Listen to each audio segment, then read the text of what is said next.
Hello friends, आज do as directed में हम फिर से तैयारी कर रहे हैं 2026 के बोर्ड एग्जामिनेशन की। कुछ ऐसे क्वेश्चंस जो ये मान सकते हैं कि ये एक प्रकार से इंपॉर्टेंट क्वेश्चन है क्लास 10th और 12th के स्टूडेंट्स के लिए। ठीक, तो उसमें से सेलेक्टिव क्वेश्चंस अपन करेंगे अब। ठीक, तो यहाँ पर देखिए, यहाँ पर मैंने एक क्वेश्चन लिया है, he did his work well. ठीक, ये जो क्वेश्चन है इसको नेगेटिव में चेंज करना है। अधिकांश बच्चे जो हैं वो इसका ये जवाब लिखते हैं, he did not his work well. Correct, लेकिन अगर इस क्वेश्चन के इस आंसर की हम बात करें तो ये एब्सोल्युटली रॉन्ग है, गलत है ये आंसर। ठीक, इसको समझने के लिए हम थोड़ा सा नीचे देखते हैं। ठीक है, हमने इस सेंटेंस को यहां सॉल्व करने हैं।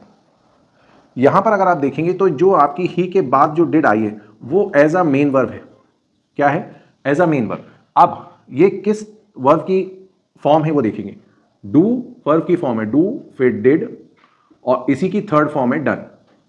करेक्ट, मींस अगर हम देखें यहां पर ही के बाद जो डिड आया है और सेंटेंस हमारा अफर्मेटिव है, इस कंडीशन में अगर ये मेन वर्ब है तो हमारे पास सेंटेंस जो आएगा वो अफर्मेटिव होगा।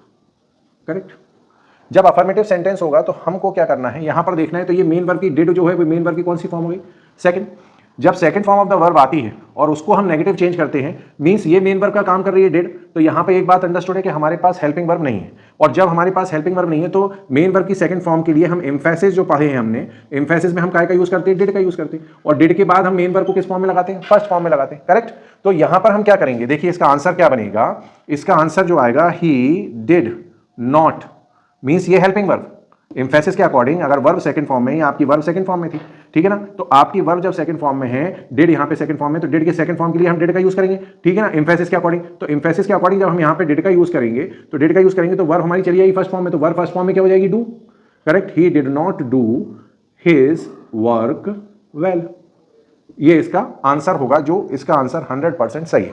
फिर से एक बार देखिएगा रिकैप में, अगर आपके पास डिड आ रहा है, डू आ रहा है और डज आ रहा है, ठीक है ना, ये तो वर्ब की फॉर्म है। ठीक, यहां पर डिड आया और सेंटेंस हमारा अफर्मेटिव है और सेंटेंस को पूरा नेगेटिव ले जाने के लिए तो यहां पर जो डिड है वो मेन वर्ब का काम करेगा। और मेन वर्ब की कौन सी फॉर्म है? ये सेकंड फॉर्म है। तो सेकंड फॉर्म के पहले हम काय का यूज करते हैं? डिड का यूज करते हैं। डिड का यूज करेंगे, डिड के बाद नॉट लगाएंगे, मतलब यहां पर अब जो डिड का यूज कर रहे हैं वो एम्फेसिस वर्ब है, मतलब डिड जो है एम्फेसिस वर्ब है, तो डिड के बाद क्या जाएगा? नॉट। और नॉट के बाद ऑब्वियसली जो हमारी वर्ब की जो सेकंड फॉर्म है वो चेंज हो जाएगी काय में? डू में। जो यहां पर वर्ब की सेकंड फॉर्म थी डिड, वो चेंज हो जाएगी फर्स्ट फॉर्म में, डू में। ठीक, क्योंकि इसके पहले हमने क्या लगा दिया? डिड। डिड के बाद हमेशा जो मेन वर्ब आएगी वो किस फॉर्म में आएगी? फर्स्ट फॉर्म में। तो आंसर हो गया, he did not do his work. ठीक, थैंक यू।